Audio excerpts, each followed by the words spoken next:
gestión y de sus actividades en desarrollo del cumplimiento de esta resolución emitida por la Mesa Directiva del Senado de la República. Tiene usted el uso de la palabra, senador Iván Cepeda y senadora María José Pizarro, si es tan amable. Gracias, señor presidente.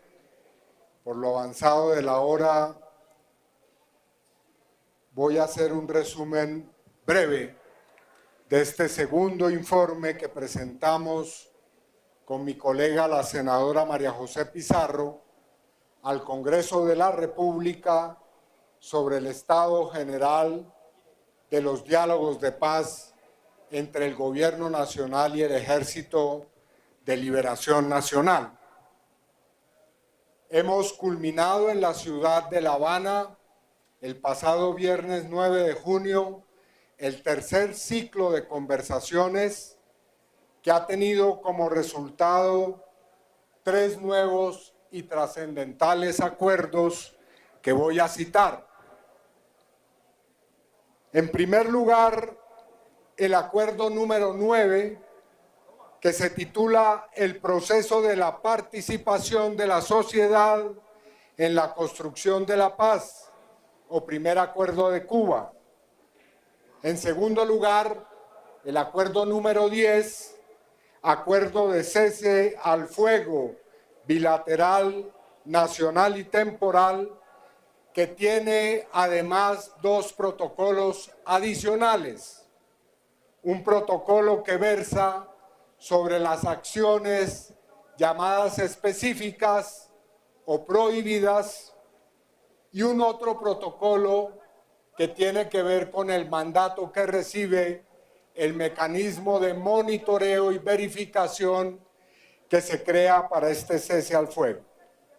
El tercer acuerdo, acuerdo número 11, es un acuerdo en el cual se fija cuáles son los pasos para el alistamiento, para la ejecución e implementación de estos acuerdos de paz. Las partes hemos decidido nombrar el primero y el segundo acuerdo, acuerdos de Cuba, como un homenaje y un reconocimiento y gratitud al pueblo y al gobierno de Cuba, que durante años, ya 4 décadas, ha hecho ingentes esfuerzos por promover la paz en Colombia y que con relación a este proceso del ELN o de diálogos con el ELN ha sufrido numerosas sanciones y acciones que calificamos como injustas por llevar a cabo su papel como garante en estos diálogos. Desde que en Cravo Norte, Arauca, en el año 1991, cuando era parte de la Coordinadora Nacional Guerrillera Simón Bolívar, el ELN adelantó el primer diálogo con un gobierno colombiano.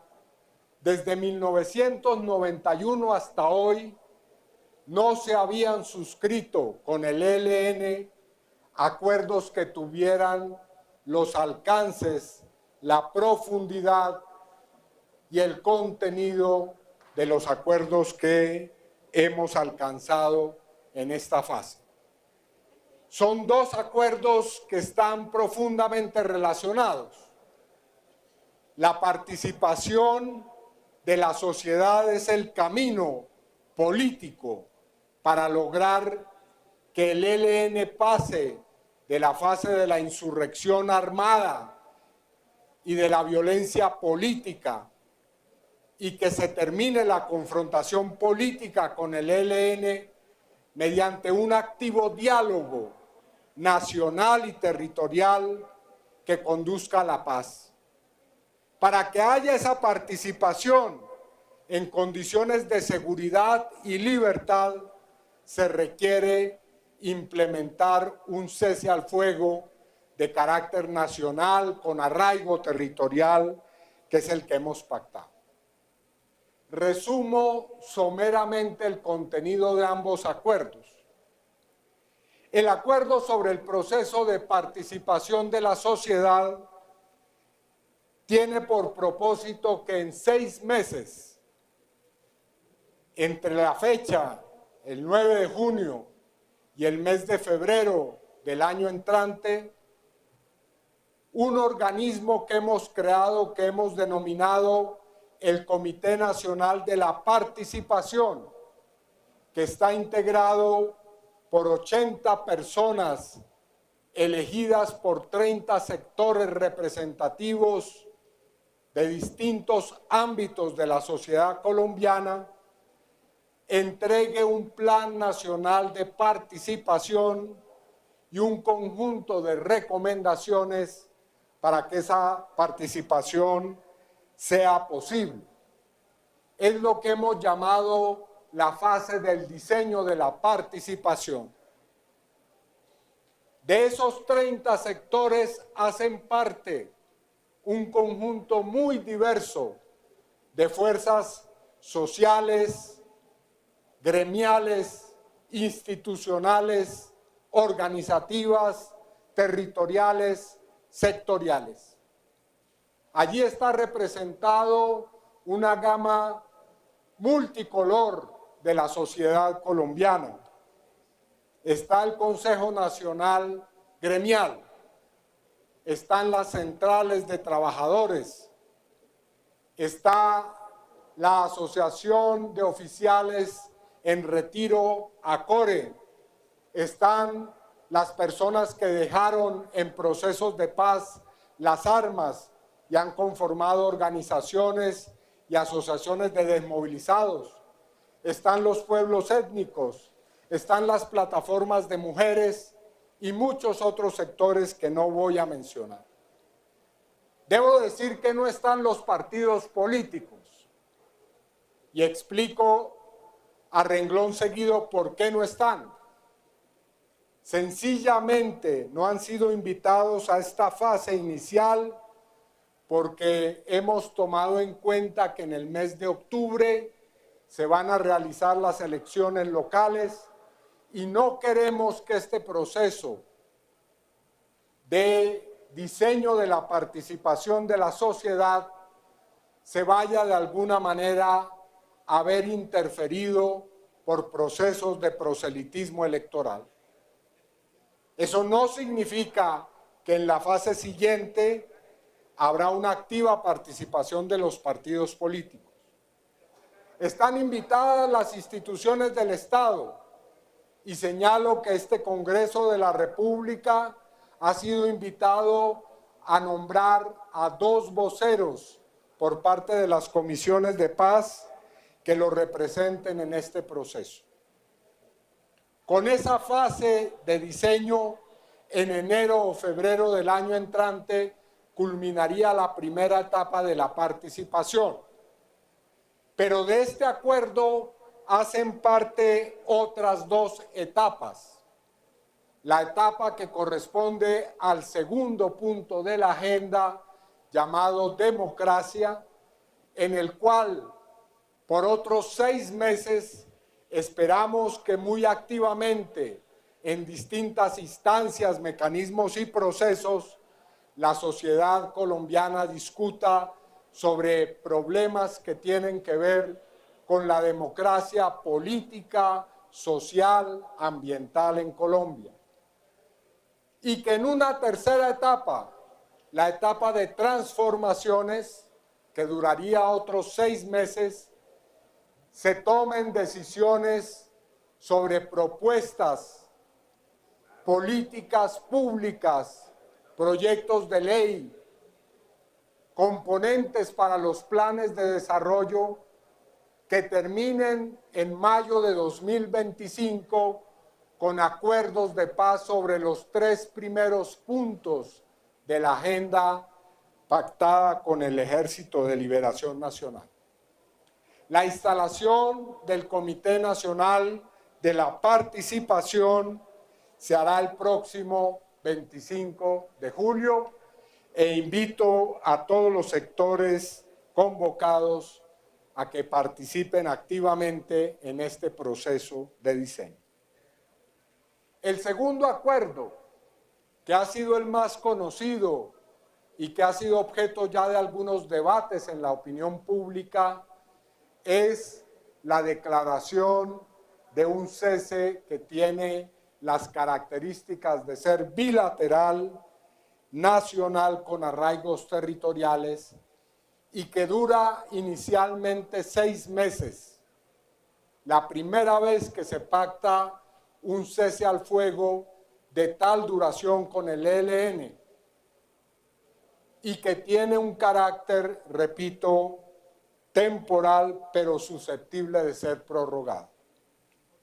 Ese acuerdo implica que se comience en una fase de alistamiento que comenzó el pasado 9 de junio hasta el próximo 3 de agosto y que permita crear las condiciones en todo el país para que haya una pedagogía interna en las fuerzas militares y de policía, en los frentes de guerra del ELN, en los territorios con las comunidades para desarrollar este cese al fuego. Falta redactar todavía 8 protocolos de los 10 que hacen parte de este acuerdo, que serán redactados en los próximos días entre los equipos de negociación del ELN y del Gobierno Nacional.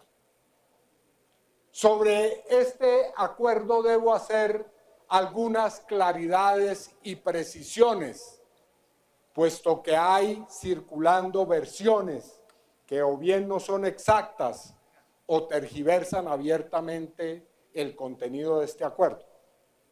Lo primero es lo siguiente: el cese al fuego pactado está estrictamente sujeto al derecho internacional humanitario y a todos sus preceptos. En el protocolo de acciones específicas, el primer numeral es señalar que ninguna acción que esté prohibida en el derecho internacional humanitario puede ser justificada o permitida. Eso significa, en segundo lugar, que no hay ninguna clase de autorización, aval, licencia, justificación o algo por el estilo para prácticas como el secuestro, la extorsión u otras formas de agresión contra la población civil. Quien diga lo contrario está falseando el contenido de este acuerdo. Es cierto que aún el secuestro y la extorsión no hacen parte de las acciones que están dentro del acuerdo, pero de ninguna manera significa eso que el Estado, las fuerzas militares o de policía se crucen de brazos para seguir reprimiendo y persiguiendo esas prácticas. Tercera aclaración necesaria: en el acuerdo no hay ninguna limitación al accionar de la fuerza pública. Es cierto que hay una anotación sobre que este acuerdo se desarrolla como parte de un proceso de paz, pero nada impide que la fuerza pública, las fuerzas militares y de policía continúen su accionar y obedezcan la Constitución y la ley como les corresponde según su misión. En tercer lugar o cuarto lugar, la negociación no se ha hecho a espaldas de las fuerzas militares y de policía.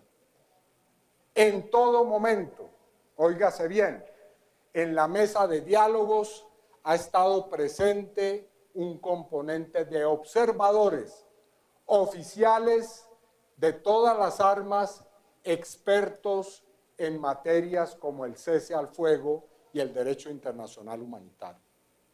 Todo paso que se ha dado en la mesa de diálogos ha sido debidamente informado y detalladamente informado al mando militar y policial. Por último, repito que faltan por redactar 8 protocolos todavía del acuerdo. Así que el acuerdo se verá fortalecido de una manera sustancial en los próximos días. Este proceso de alistamiento del cual hablé, que va hasta el 5 de julio en su primera etapa, momento en el cual se darán las órdenes de suspensión de acciones y operaciones ofensivas, incluye la creación de un mecanismo de monitoreo y verificación que tiene una participación cuatripartita. Está la Organización de Naciones Unidas, la Iglesia Católica a través de la Conferencia Episcopal y delegados de las fuerzas militares y de policía y de la guerrilla del ELN. Es un mecanismo que va a tener un canal de comunicación que va a permitir no solamente evitar que se produzcan choques entre las fuerzas en medio del cese, sino también que se produzca información en tiempo real, por ejemplo, de privaciones de la libertad o de secuestros cuando se produzcan hechos de esta naturaleza si acontece. Así que el cese que ha sido pactado es un cese que tiene una vocación de convertirse poco a poco en un camino cierto, no solamente de desescalar el conflicto armado, sino de buscar su finalización efectiva. Por último, el tercer acuerdo que firmamos tiene que ver con lo que va a ocurrir en los próximos días y semanas. La mesa de diálogos va a dejar de tener un funcionamiento intermitente. Se va a convertir en una mesa que actúa y trabaja de manera permanente. A partir de la próxima semana se estarán redactando los protocolos faltantes del acuerdo de cese al fuego y también se entrará al diseño de los primeros pasos que deben darse para la conformación del Comité Nacional de la Participación, cuya instalación, repito, se hará el próximo 25 de julio. Concluyo diciendo lo siguiente. Contrario a lo que decían algunos críticos cuando suscribimos el Acuerdo de México en marzo de este año, que señalaban que el acuerdo y el proceso de paz con el ELN iba a ser un proceso eterno, inagotable, sin límites. Hoy tenemos un acuerdo, o dos acuerdos mejor, que ponen claro horizonte temporal a este proceso. Decir que en mayo del año 2025 será el momento en el cual se concluya con la firma de los 3 primeros puntos de la agenda y que puede adelantarse el diálogo y acuerdo sobre otros puntos, implica que el proceso de paz tiene un horizonte y una duración temporal clara. Igualmente con relación a los temas, a las fases del proceso de participación social. Yo quiero señalar como un elemento político sustancial de este componente de la participación el hecho de que hay un llamado a la sociedad colombiana a que hagamos un gran acuerdo nacional para la paz en Colombia. No para la paz solamente con el Ejército de Liberación Nacional, sino para una paz entre todos los sectores que hacen parte de este país. Es un diálogo al que invitamos para que podamos abocar los problemas esenciales de la nación y en el cual no debe haber límites. No se trata de un diálogo entre la sociedad colombiana y el ELN. Se trata de un diálogo en el cual, desde distintas perspectivas, desde distintos ámbitos, invitamos a que por fin logremos un sueño que hasta hoy nos ha sido muy esquivo en la historia de este país, y es poder sellar una paz y una reconciliación entre todos los colombianos. Ahí vamos en el proceso con el ELN, sin lugar a dudas hay avances, aceptamos todas las críticas propuestas que intenten mejorar este proceso, pero lo que hemos avanzado hoy es sin lugar a dudas innegable. Gracias, señor presidente. Muchas gracias, senador.